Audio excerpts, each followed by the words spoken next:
up, motorists stranded without food and water after using Apple Maps. So basically, drivers...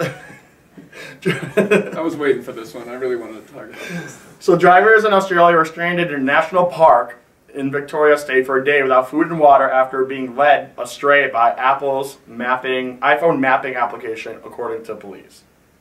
So basically, they were in the middle of the Murray Sunset National Park, which is around 44 miles diameter, right? Is that the right word?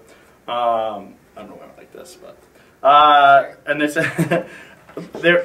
but they're not the only one. They were saying there were multiple cases of it, and they were extremely concerned that there was no water supply within the park, and temperatures could reach as high as 115 degrees. So... Are they suing Apple? What's the deal? They just want to make the news?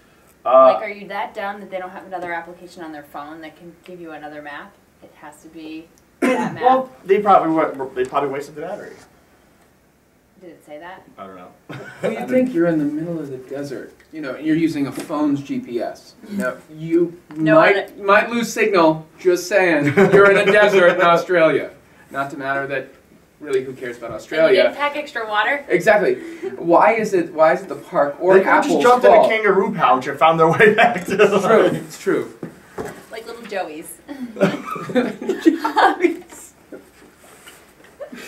Apple chief CEO... This is ridiculous. Yeah. This is so ridiculous. He apologized in September for the map software that has been criticized for flaws, including misrouted directions and inaccurately located landmarks. So if you're using Apple Maps, be careful, because apparently you might be directed to drive into a building. Don't do that. I still think Google Maps is the better choice. I would agree, but you got to think, Google Maps has had, what, 10 years to perfect their maps, whereas Apple is just coming out with it now. I mean, granted, Apple's one of the most powerful company in the world. But, Google's been researching this. You ever see their cars driving around with a little camera? Yeah, right. I mean, they've been doing that for 10 years. Apple hasn't.